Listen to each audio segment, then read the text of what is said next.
All right, we are back, feeling blazing, and time to do something for you guys. I promised a tutorial. The most requested was frontside 360, so today we are going to be teaching frontside 360 on a snowboard how to. And I'm not on snow, so I'm just gonna loop footage over this with myself talking. And I just want to always say, like I do before any of these videos, that this is just my take and the tips that I have on the way that I do my frontside 360s. This isn't mandatory, this isn't the only way. There's so many different ways and so many different styles, and everybody can approach a 360 however they want to, but basically there are some tips that will help you if you're stuck or if you're scrubbing that I can help you guys out with. And let's jump into this. The biggest thing that I would say, besides confidence and coming in with enough speed and making sure that you've already hit the jump and frontside 180'd it and cleared it with grabs many times, is the edging. A lot of people have scrub issues when they take off on a frontside 360, or they have a problem where they're drifting too far either to the left or to the right. And the way to fix that is the way that you approach a frontside 360 on a snowboard. A lot of people will get on their heel edge too early. So my tip for that is when you're coming in, you want to stay on your toe edge as late and as long as you can going up the kicker. Almost to the point where you're gonna go to the right, looking like you're gonna go backside spin. And this whole video, by the way, when I say left and right, I'm talking about from a regular rider's perspective. Sorry, I should have said that first.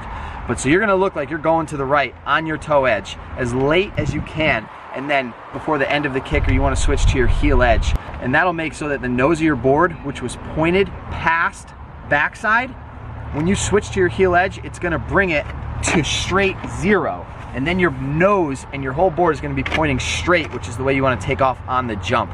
So wait as long as you can on your toe edge, going up the kicker. Last second, switch to your heel edge. That's a huge tip.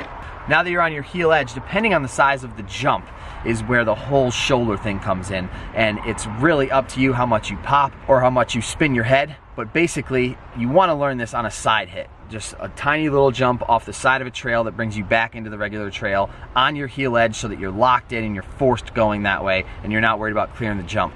But once you have stepped it up and you are hitting jumps of reasonable size, the size does not matter as long as your pop and your head gets your eyes around to the landing. So when you're coming in and you switch to that heel edge, you want to make sure that your board is locked in and your lower body stays exactly where it is. You pop with your lower body because you were a little crouched. So once you pop, your head and your front left shoulder is going to bring your whole vision and your whole body around to spot the landing immediately. If it's a small jump, you can initiate a little bit more, but the biggest tip and the biggest advice that I can give on a frontside 360 is that if you get your head around to spot the landing, then your lower body is completely behind you, and you have your core to bring your lower body depending on whether the landing is coming up short or coming up in a long time. So if the landing is coming up quick and you popped your front 360 and your head and your front shoulder is looking at the landing, you can use your core to twist your legs around and bring it to the landing. Core is huge on a frontside 360. The bigger you go with this trick, the more you can slow it down.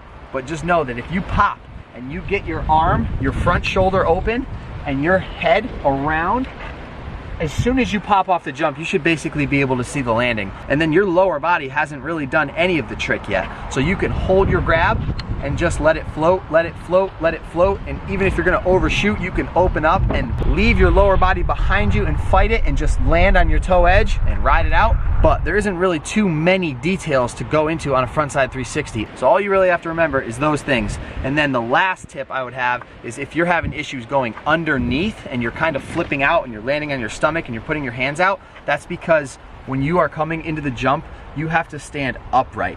If you want to do a core 360, you have to initiate and you have to have the confidence and the commitment to go for that 360 because it will come around. It's scary and it's blind and it looks like you're going to land on your head, but if you commit to that, you will land that way. If you don't do that and you just come off the kicker and you throw your head down and to the side, you're going to go cork and you're going to open up and you're going to land on your stomach and you're not going to know why. And I'm telling you why right now. The reason is because you are dipping and throwing your head back. Stand upright and make sure that when you pop with enough power from both of your legs upwards. Twist your upper body, don't dip your upper body. So that's pretty much it. Heel edge as late as you can. Toe edge, toe edge, toe edge, heel edge. Pop off your heel edge. Make sure your upper body is above your lower body. Athletic stance, they call it. Make sure your posture is good. Turn your head, turn your shoulder, and then obviously the next advanced step would be to pull your knees up, grab into or something, which I think is the coolest looking frontside 360 when you float it over a big jump. And as soon as you pop, you're pretty much done with the trick. The only thing you gotta do is wait, and you wait while looking at the landing with your eyes, and then you pull your core around to stomp it however long or however short or quick or fast the landing's coming up.